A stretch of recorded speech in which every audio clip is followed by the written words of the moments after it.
नमस्कार साथियों, स्वागत है आपके अपने ही चैनल मास्टरमाइंड पे। साथियों, हमने किरण के वॉल्यूम 2 से फर्स्ट चैप्टर परिवार एवं मित्र जो है करा दिए हैं। अगर आप उन वीडियो को नहीं देखे हैं तो एक बार जा करके उन वीडियो को ज़रूर देख लें। ये हमने दूसरा चैप्टर लेकर गया है, आहार एवं भोजन। आइए हम लोग इन सारे प्रश्नों को एक एक करके देखते हैं। पहला क्वेश्चन जो कि आपके स्क्रीन पे है, क्या कहा जा रहा है कि मनचाही खाद्य पदार्थ और भोजन देखकर मुंह में पानी आने का कारण क्या है। तो मनचाही खाद्य पदार्थ हम लोग जो खाते हैं वह भोजन देखकर मुंह में पानी आने का सबसे बड़ा कारण क्या है। तो सबसे बड़ा कारण क्या है कि लार जो ग्रंथि होता है उसकी सक्रियता बढ़ जाती है। क्या हो जाती है? लार जो ग्रंथि होती है उसकी सक्रियता बढ़ जाती है। इसके कारण जो है मुंह में पानी आने लगता है। नेक्स्ट देखेंगे क्वेश्चन नंबर 2 में क्या कहा जा रहा है कि एक तरफ जो कालाहांडी में सर्वाधिक चावल पैदा कर निर्यात किया जाता है तो दूसरी तरफ वहां भूखमरी से लोग मर रहे हैं। कालाहांडी किस राज्य में है? इन सारे प्रश्नों को जो है SCERT बुक और NCERT बुक से लिया गया है, तो ध्यान रखिएगा। एक एक प्रश्न यहाँ पे इम्पोर्टेंट हो जाता है। तो ये कहाँ है कालाहांडी? तो ये कालाहांडी कहाँ है? उड़ीसा में है। कहाँ है? तो उड़ीसा में है। नेक्स्ट देखेंगे क्वेश्चन नंबर 3 में क्या कहा जा रहा है कि भोजन के उपरांत में जो है हमें नींद आती है क्योंकि इसे पचाने हेतु रक्त पेट में आता है। जो हम लोग भोजन करते हैं इसके बाद हमें नींद आने लगता है। क्यों? क्योंकि इसे पचाने हेतु रक्त पेट में आता है। कहाँ से रक्त जो है पेट में आ जाता है? तो ये रक्त जो है पचाने हेतु रक्त जो है पेट में आ जाता है। कहाँ? मस्तिष्क से। ध्यान रखिए, कहाँ से आ जाता है? मस्तिष्क से। इसलिए जो है हम लोगों को भोजन के उपरांत नींद लगने लगता है। इस चीज़ को ध्यान रखिएगा। नेक्स्ट देखेंगे क्वेश्चन नंबर 4 में क्या कहा जा रहा है? बीज अंकुरन से क्या कहा जा रहा है कि अंकुरित साबुत मूंग में प्याज, टमाटर, नींबू और नमक मिलाकर खाने की परंपरा आम है। इसमें जो है सर्वाधिक मात्रा में मिलता है। तो इससे जो है हमें सर्वाधिक मात्रा में क्या मिलता है? तो खनिज मिलता है। अंकुरित साबुत मूंग में प्याज, टमाटर, नींबू और नमक मिलाकर खाने से हम लोग को क्या मिलता है? तो खनिज मिलता है। नेक्स्ट देखिए क्वेश्चन नंबर 5 में क्या कहा जा रहा है कि बस्ते, बैग, जूते आदि में दोनों सतह चिपकने खुलने पर चरचर की आवाज़ वाली जो है विल्क्रो की खोजकर्ता जॉर्ज मेस्ट्रल को यह प्रेरणा मिली। तो ध्यान रखिएगा, विल्क्रो की खोज कौन किया है? तो जॉर्ज मेस्ट्रल ने किया हुआ है। तो इसको प्रेरणा कहाँ से मिला? बीजों से मिला या फलों से मिला या फूलों से मिला या उपयुक्त में से एक से अधिक या कोई नहीं? तो क्या होगा इसका जवाब? तो इसको जो है प्रेरणा कहाँ से मिला था? तो बीजों से मिला हुआ था। किसको? तो मेंस स्ट्रॉल को, जो वेल्क्रो का जो है खोज किया था, विल्क्रो का। नेक्स्ट देखिए क्वेश्चन नंबर 6 में क्या कहा जा रहा है कि स्वाद भरने वाली मिर्ची भारत में आई। तो स्वाद जो हम लोग खाते हैं मिर्ची को, जो स्वाद वाली मिर्ची होती है, एक कहाँ से आया था? पुर्तगाल से आया था या स्पेन से आया था या पुर्तगालियों द्वारा अमेरिका से लाया गया था या उपयुक्त में से एक से अधिक या कोई नहीं? तो ये जो मिर्ची है कहाँ से लाया गया था? तो ये पुर्तगालियों के द्वारा जो है अमेरिका से लाया गया था। पुर्तगाली जो है अमेरिका से लाए थे भारत में मिर्ची। इस चीज़ को ध्यान रखिएगा। नेक्स्ट देखेंगे क्वेश्चन नंबर 7 में क्या कहा जा रहा है कि बीजों का संरक्षण जो है परंपरागत रूप से किया जाता है। तो बीजों का जो है संरक्षण परंपरागत रूप से कहाँ किया जाता है? तो बीजों का है संरक्षण परंपरागत रूप से सूखी लौकी के मिट्टी में लिप कर किया जाता है। तो हाँ, किया जाता है। बीजों के साथ नीम की पत्तियां मिलाकर किया जाता है इसका जो है संरक्षण, ताकि कीड़ा नहीं लगे। तो ये भी बात सही है। बीजों को चुनकर एवं सुखाकर, तो इस प्रकार भी हम लोग इसका संरक्षण करते हैं। तो क्या हो जाएगा? उपयुक्त में से एक से अधिक इसका आंसर हो जाएगा, यानी कि एक से अधिक। नेक्स्ट देखिए क्वेश्चन नंबर 8। आप लोग रोटी बहुत खाते हैं, रोटी से क्वेश्चन है। कहा जा रहा है कि रोटी बनाने की प्रक्रिया है। तो रोटी बनाने की प्रक्रिया क्या कहलाता है? तो रोटी बनाने की प्रक्रिया जो है गूंथना कहलाता है। गोल गूंथने के बाद गोल किया जाता है, इसके बाद उसको बेला जाता है। तो क्या हो जाएगा? उपयुक्त में से एक से अधिक। यह रोटी बनाने की प्रक्रिया है। नेक्स्ट देखेंगे क्वेश्चन नंबर 9 में क्या कहा जा रहा है कि मैं हांगकांग में रहती हूँ, मुझे और माँ को सांप खाना पसंद है। इच्छा अनुसार हम लोग होटल में जाकर खाते हैं। तो जो हांगकांग में रहते हैं ये लोग जो सांप को खाते हैं, ठीक है ना। इसके इच्छा अनुसार हम लोग होटल में जाकर खाते हैं। तो उसको चाउमीन बोला जाएगा या उसके लिंग हूँ फेन बोला जाएगा या मंचूरियन बोला जाएगा, उपयुक्त में से एक से अधिक या कोई नहीं। तो ऐसे भोजन को क्या बोला जाता है? तो ऐसे भोजन को लिंग हूँ फेन बोला जाता है। क्या बोला जाता है? लिंग हूँ फेन बोला जाता है। जो सांप का भोजन खाते हैं होटल में, ऐसे भोजन को क्या बोला जाता है? लिंग हूँ फेन, हांगकांग में। नेक्स्ट देखेंगे क्वेश्चन नंबर 10 में क्या कहा जा रहा है कि नारियल करी के साथ उबला हुआ टैपियोका डालकर आनंद पूर्वक खाते हैं। कहाँ के लोग खाते हैं? केरल को या कश्मीर के या गुजरात के या एक से अधिक। तो ऐसा भोजन कहाँ के लोग करते हैं? तो केरल के लोग खाते हैं, जो नारियल करी के साथ उबला हुआ टैपियोका जो होता है डालकर आनंद पूर्वक खाते हैं। इस चीज़ को ध्यान रखिएगा। नेक्स्ट देखिए क्वेश्चन नंबर 11। सिखों द्वारा गुरुद्वारा में खाना खिलाने की परंपरा किस नाम से जाना जाता है? तो जो सिख है वो खाना खिलाते हैं गुरुद्वारा में, तो ऐसी परंपरा को क्या कहते हैं? तो ऐसी परंपरा को जो हम लोग लंगर कहते हैं। क्या कहते हैं? लंगर कहते हैं। नेक्स्ट देखेंगे क्वेश्चन नंबर 12 में क्या कहा जा रहा है कि नीतू को दिन भर उल्टी होती रही, चक्कर भी कमजोरी से आता रहा और डॉक्टर के पास ले जाने पर उससे चढ़ाया गया। तो डॉक्टर के पास उससे ले जाकर के क्या चढ़ाया गया नीतू को? तो डॉक्टर के पास ले जाकर के नीतू को ग्लूकोज चढ़ाया गया। क्या चढ़ाया जाता है? ग्लूकोज चढ़ाया जाता है। नेक्स्ट देखिए क्वेश्चन नंबर 13 में क्या कहा जा रहा है कि 13 में देखेंगे, 13 में क्या कहा जा रहा है कि अचार बनाने की विधि दादी नानी से, अचार बनाने की जो विधि होती है दादी नानी से मम्मी को मिलती है, माँ और मम्मी को मिलती है। इस विचार से अचार की सामग्री प्रक्रिया और निर्माण की जटिल प्रक्रम किस पर आधारित है? तो आधुनिक ज्ञान पर आधारित है या परंपरागत ज्ञान पर आधारित है या शहरी ज्ञान पर आधारित है या एक से अधिक? तो अचार बनाने की विधि जो है दादी नानी से और माँ अम्मी को मिलती है। तो इस विचार से जो है अचार की सामग्री प्रक्रिया को निर्माण की जटिल प्रक्रम किस पर आधारित है बात पूछा जा रहा है। तो ये जो प्रक्रिया होता है ये जो है परंपरागत ज्ञान पर आधारित होता है। परंपरागत ज्ञान पर आधारित होता है, ध्यान रखिएगा। जो अचार बनाने की विधि है ये परंपरागत ज्ञान पर आधारित होते हैं। नेक्स्ट देखेंगे क्वेश्चन नंबर 14 में क्या कहा जा रहा है कि खाने के ब्रेड जल्द खराब होने लगते हैं, जिसका कारण क्या है? तो खाने के जो ब्रेड होते हैं वे जल्द खराब होने लगते हैं, इसका सबसे बड़ा कारण क्या है? तो उसमें फफूंद होने लगता है। क्या होने लगता है? फफूंद होने लगता है। नेक्स्ट देखिए क्वेश्चन नंबर 15। परंपरागत बर्तन निर्माण की ऐतिहासिक सामग्री कौन सी है? तो जो परंपरागत जो है बर्तन निर्माण की ऐतिहासिक सामग्री पत्ता से भी बनाया जाता था, मिट्टी से भी बनाया जाता था और लकड़ी से भी बनाया जाता था। तो क्या हो जाएगा इसका सही जवाब? एक से अधिक। नेक्स्ट देखेंगे क्वेश्चन नंबर 16 में क्या कहा जा रहा है कि उपले ग्रामीण घरों में ईंधन के आधार रहे हैं जो बनाए जाते हैं। तो जो उपले होते हैं जो ग्रामीण में देखते हैं, ग्रामीण क्षेत्रों में जो है उससे जो है खाना वाना बनाया जाता है, तो गोबर के होते हैं या अपशिष्ट के होते हैं या खर के होते हैं या एक में से उपयुक्त में से एक से अधिक या उपयुक्त में से कोई नहीं। तो क्या होगा इसका सही जवाब? तो गोबर के भी होते हैं, अपशिष्ट भी होते हैं और एक खर भी होते हैं। तो क्या हो जाएगा? उपयुक्त में से एक से अधिक। ग्रामीण क्षेत्रों में इसका ईंधन के रूप में प्रयोग किया जाता है। नेक्स्ट देखेंगे क्वेश्चन नंबर 17। क्या कहा जा रहा है कि पूर्वोत्तर राज्यों में झूमिंग निम्नलिखित में से किस कृषि का पर्याय है? पूर्वोत्तर राज्य में जो है झूमिंग खेती होती है, तो किस कृषि का जो है ये पर्याय है? इसको कौन सा कृषि बोला जाता है? इसको जो है स्थानांतरीय कृषि बोला जाता है। क्या बोला जाता है? स्थानांतरीय कृषि बोला जाता है। नेक्स्ट देखिए क्वेश्चन नंबर 18 में क्या कहा जा रहा है कि महाराष्ट्र में गन्ना, बंगाल में जूट और गुजरात में कपास किस प्रकार का कृषि का उदाहरण है? जो महाराष्ट्र में गन्ना होता है, बंगाल में जूट होता है और गुजरात में कपास होता है, ये किस प्रकार का कृषि का उदाहरण है? तो ये जो है संविदा कृषि का प्रकार है। क्या है? तो संविदा कृषि का प्रकार होता है। क्या होता है? तो संविदा कृषि का एक प्रकार होता है। नेक्स्ट देखेंगे क्वेश्चन नंबर 19 में क्या कहा जा रहा है कि निम्नलिखित में से कौन सा युग्म जो है ये सत्य है? यहाँ पे सत्य बचाना है। तो सेरीकल्चर का जो है रेशम कीट उत्पादन होता है, ये भी सत्य है।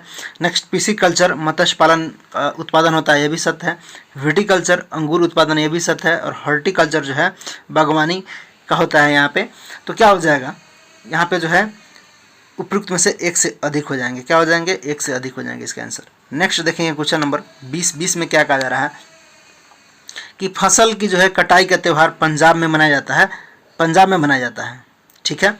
रबी फसल पक चुकी है, अप्रैल माह में पर मनाया जाता है। तो अप्रैल माह में जो मनाया जाता है उससे क्या कहा जाता है, ये बात यहाँ पे पूछा जा रहा है। तो जो फसल जो है अप्रैल माह में मनाया जाता है उस पर्व को क्या बोला जाता है? तो उसे बैसाखी बोला जाता है। क्या बोला जाता है? बैसाखी बोला जाता है। नेक्स्ट देखेंगे क्वेश्चन नंबर हम लोग 21 में क्या कहा जा रहा है कि मैं नकदी फसल हूँ, मेरी उत्पत्ति स्थल भारत है, विश्व में सर्वाधिक खेती भी भारत में होती है, मैं सालों भर खेत में रहता हूँ, मेरा नाम क्या है? तो ये नकदी फसल है जो कि भारत में होता है, क्या नाम है इसका? तो गन्ना होता है नकदी फसल, इस चीज़ को ध्यान रखिएगा, गन्ना ये भारत में अधिक होता है। नेक्स्ट देखिए क्वेश्चन नंबर 22 में क्या कहा जा रहा है कि केंचुए जो है किसान के मित्र है, क्योंकि वे क्या करते हैं केंचुए? तो केंचुए क्या करते हैं? केंचुए जो है सड़ी गली पदार्थों में पैदा होते हैं, ज़मीन में छेद कर पोली करते हैं, यानी कि गिली करते हैं ज़मीन को, अपने जल बल से ज़मीन उर्वर बनाते हैं। तो सब काम किसानों के लिए करते हैं, तो किसान का मित्र भी बोला जाता है। तो क्या हो जाएगा? एक से अधिक इसका आंसर हो जाएगा। नेक्स्ट देखेंगे क्वेश्चन नंबर 23 में क्या कहा जा रहा है कि गेहूं, घास, टमाटर, मूली को किस प्रकार के पौधों में समाहित करेंगे?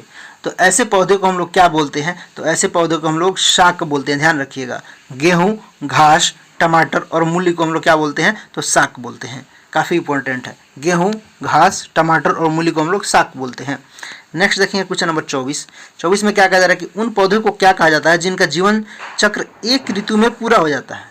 तो जिनका जीवन चक्र जो है एक ऋतु में पूरा हो जाता है उसे हम लोग क्या बोलते हैं? वार्षिक बोलते हैं। क्या बोलते हैं? वार्षिक बोलते हैं, वार्षिक बोलते हैं। नेक्स्ट देखिए क्वेश्चन नंबर हम लोग 25 में क्या कहा जा रहा है कि पतियों द्वारा बनाया गया भोजन पौधे में किस रूप में संचित होता है? तो पतियों द्वारा बनाया गया भोजन जो है पौधों में ग्लूकोज तथा सरल शर्करा के रूप में संचित होता है। क्या चीज़ में? ग्लूकोज अथवा सरल शर्करा के रूप में संचित होता है, ग्लूकोज अथवा सरल शर्करा के रूप में संचित होता है। नेक्स्ट क्वेश्चन नंबर हम लोग 26 को देखेंगे। 26 में क्या कहा जा रहा है कि बिहार का एकमात्र राष्ट्रीय उद्यान अभी राष्ट्रीय उद्यान के साथ साथ एक वन्यजीव अभ्यारण्य भी है, का नाम जो है किस महापुरुष के नाम पर रखा गया है? तो बिहार के मात्र राष्ट्रीय उद्यान है और राष्ट्रीय उद्यान के साथ साथ जो है ये वन्यजीव अभ्यारण्य भी है, जिसका नाम जो है एक महापुरुष के नाम पर रखा गया है। तो इसको क्या बोला जाता है? तो इसको जो है हम लोग वाल्मीकि अभ्यारण्य बोलते हैं। क्या? वाल्मीकि अभ्यारण्य। नेक्स्ट देखेंगे क्वेश्चन नंबर 27। कीटों को पत्तों में जो है फंसाकर खाने वाला कीटभक्षी पौधा इनमें से कौन सा है? तो कीटों को जो है पत्तों में फंसाकर खाने वाला कीट जो भक्षी पौधा होता है इसका नाम क्या है पूछा जा रहा है। तो इसका नाम क्या है? तो घटपर्णी पौधा बोलते हैं इसको। क्या बोलते हैं? घटपर्णी पौधा। नेक्स्ट देखेंगे क्वेश्चन नंबर 28। वृक्षों के तने या शाखाओं से निकलने वाली विशेष जो है जड़ें किस नाम से जानी जाती है? तो वृक्ष के जो तने होते हैं या शाखाएं होती है उससे निकलने वाली विशेष जड़ों को हम लोग किस जड़ के नाम से जाने जाते हैं? तो हम लोग उसको अवस्तंभ जड़ कहते हैं। क्या बोलते हैं? अवस्तंभ जड़ बोलते हैं। नेक्स्ट देखेंगे क्वेश्चन नंबर 29। अंगूर की बेल पर जो है पर्णहीन कुंडलित तारनुमा संरचनाएं क्या कहलाता है? तो अंगूर की बेल पर जो है पर्णहीन कुंडलित तारनुमा जो संरचनाएं होता है उसे हम लोग क्या बोलते हैं? तो उसे जो है हम लोग परतान बोलते हैं। क्या बोलते हैं? परतान बोलते हैं, ध्यान रखिएगा। क्या बोलते हैं? परतान बोलते हैं। नेक्स्ट देखेंगे क्वेश्चन नंबर 30 में क्या कहा जा रहा है कि मधुमक्खियों व तितलियों को आकर्षित करने में जो है फूल का कौन सा भाग महत्वपूर्ण भूमिका अदा करता है? तो मधुमक्खी और तितलियों को फूल का कौन सा जो भाग है वो ज़्यादा आकर्षित करता है? तो जो दल पुंज होते हैं पुष्प का भाग, जो दल पुंज होते हैं वो जो है मधुमक्खियों और तितलियों को जो है अपने ओर आकर्षित करने का काम करते हैं। तो इस चीज़ को ध्यान रखिएगा, क्या हो जाएगा? दल पुंज। नेक्स्ट देखेंगे क्वेश्चन नंबर 31 में क्या बोला जा रहा है कि कौन सुमेलित है? तो यहाँ पे सुमेलित बताना है। देखिए बेरी एक तरफ जो है रोग दे रखा है, इस तरफ विटामिन दे रखा है, समझे? एक तरफ रोग और एक तरफ जो है उसका विटामिन एथी दे रखा है। तो यहाँ पे जो बेरी विटामिन ए से तो रतौंधी होता है, तो ये तो गलत हो जाएगा। स्कर्वी विटामिन बी, ये भी गलत हो जाएगा, सी से होता है। रिकेटस ये भी गलत हो जाएगा। दृष्टिहीनता ये भी गलत हो जाएगा। तो क्या हो जाएगा? उपयुक्त में से एक से अधिक या कोई नहीं। तो हमको लगता है इसका जवाब उपयुक्त में से कोई नहीं हो जाएगा, समझे? देखेंगे इसका तो क्या हो जाएगा? उपयुक्त में से कोई नहीं, कोई यहाँ पे सुमेलित नहीं था। नेक्स्ट देखेंगे क्वेश्चन नंबर 32 में क्या बोला जा रहा है कि मधुमेह चिनिया बीमारी जिसको बोलते हैं हम लोग आमतौर पर किसकी कमी से होता है? मधुमेह यानी कि चिनिया जो बीमारी होता है वो किसकी कमी के कारण होता है? तो ये जो है इंसुलिन के कमी के कारण होता है। इसको ध्यान रखिएगा, जब बॉडी में इंसुलिन कम हो जाएगा तो जो है चिनिया बीमारी हो जाएगा या मधुमेह हो जाता है। इस चीज़ को ध्यान रखिएगा। नेक्स्ट देखेंगे क्वेश्चन नंबर 33। स्कूल के एक लंबी दूरी के धावक स्कूल की एक लंबी दूरी के एक धावक मनोज को किसकी अधिक मात्रा लेनी चाहिए? तो एक धावक को जो है अधिक मात्रा में क्या लेना चाहिए, ये बात कहा जा रहा है। तो एक धावक को जो अधिक मात्रा में क्या लेना चाहिए, तो कार्बोहाइड्रेट लेना चाहिए। क्या लेना चाहिए? तो कार्बोहाइड्रेट लेना चाहिए। नेक्स्ट देखेंगे क्वेश्चन नंबर 34। वसा के अधिकतम संचय के लिए व्यक्ति को जो है किसका सेवन अधिक मात्रा में करना चाहिए? तो वसा के अधिकतम संचय के लिए जो है एक व्यक्ति को किसका सेवन अधिक करना चाहिए, ये बात पूछा जा रहा है। तो क्या चीज़ का करना चाहिए? तो घी का सेवन जो है अधिक करना चाहिए, इसमें वसा अधिक होता है। नेक्स्ट देखेंगे क्वेश्चन नंबर 35। 35 में क्या कहा जा रहा है कि किस विटामिन की कमी दांतों में ढीलेपन और मूछड़ों में रक्तस्राव के लिए उत्तरदायी है? किस विटामिन की कमी से ऐसा रोग हो जाता है, दांत जो ढीला पड़ने लगता है, दांत में जो है खून आने लगेगा? तो कौन सा विटामिन की कमी से हो जाता है? तो ये जो है विटामिन सी की कमी से हो जाता है। तो इसीलिए विटामिन सी को जो है भरपूर लीजिए आप लोग। नेक्स्ट देखेंगे क्वेश्चन नंबर 36। आयोडीन की कमी से व्यक्ति किस रोग से ग्रस्त हो जाता है? तो सब लोग जानते हैं किस रोग से ग्रस्त हो जाएगा, तो उसको घेंघा रोग हो जाएगा। नेक्स्ट देखेंगे क्वेश्चन नंबर 37। 37 में क्या कहा जा रहा है कि परंपरागत भोजन चावल, गेहूं, आलू में कौन सा तत्व अधिक होता है? परंपरागत जो हम लोग भोजन करते हैं चावल, गेहूं, आलू में जो है कौन सा तत्व अधिक होता है इन सबों में जो है? तो इसमें क्या अधिक होता है, यह बात पूछा जा रहा है। तो इन सब में जो है सबसे अधिक क्या होता है? कार्बोहाइड्रेट होता है अधिक। चावल, गेहूं और जो है आलू में सबसे अधिक क्या होता है? तो कार्बोहाइड्रेट होता है। नेक्स्ट देखेंगे क्वेश्चन नंबर हम लोग 38। 38 में क्या कहा जा रहा है कि ताजे फल और सब्जियां किस पौष्टिक तत्व के महत्वपूर्ण स्रोत हैं? तो ताजे फल और सब्जियां जो है ये विटामिन के जो है महत्वपूर्ण स्रोत है। किस चीज़ के? तो विटामिन के, ध्यान रखिएगा। नेक्स्ट देखेंगे क्वेश्चन नंबर 39। 39 में क्या कहा जा रहा है कि आधारभूत जो है पौष्टिक तत्व कौन कौन है? तो आधारभूत जो है पौष्टिक तत्व कौन कौन होते हैं? तो कार्बोहाइड्रेट, वसा और प्रोटीन होते हैं। क्या होते हैं? कार्बोहाइड्रेट, वसा और प्रोटीन होते हैं। इस चीज़ को ध्यान रखिएगा। नेक्स्ट देखेंगे क्वेश्चन नंबर 40। सूखा रोग जो है निम्न में से किसकी कमी के से जो है होने वाला प्रमुख रोग है? तो सूखा रोग जो है किसकी कमी से हो जाता है? सूखा रोग बताएंगे आप लोग। तो किसकी कमी से हो जाता है? कार्बोहाइड्रेट और प्रोटीन की कमी से जो है सूखा रोग हो जाता है। कार्बोहाइड्रेट और प्रोटीन की कमी से जो है सूखा रोग हो जाता है। नेक्स्ट देखेंगे क्वेश्चन नंबर 41। सलाद एवं अचार वाले नींबू में कौन सा विटामिन प्रचुर मात्रा में मिलता है? जब आप लोग सलाद खाते हैं और अचार खाते हैं और नींबू, तो उसमें सबसे अधिक कौन सा विटामिन रहता है? तो उसमें जो है विटामिन सबसे अधिक क्या मिलता है? तो सी मिलता है। इस चीज़ को ध्यान रखिए। कौन सा विटामिन मिलता है? सी मिलता है। नेक्स्ट देखेंगे क्वेश्चन नंबर 42। 42 में क्या कहा जा रहा है कि पतियों द्वारा भोजन बनाने की क्रिया क्या कहलाता है? तो पतियों द्वारा भोजन बनाने की प्रक्रिया को हम लोग क्या बोलते हैं? तो प्रकाश संश्लेषण बोलते हैं। नेक्स्ट देखेंगे क्वेश्चन नंबर 43। 43 में क्या कहा जा रहा है? थोड़ा इसको छोटा कर दिया जाए ताकि ऑप्शन दिखाई दे।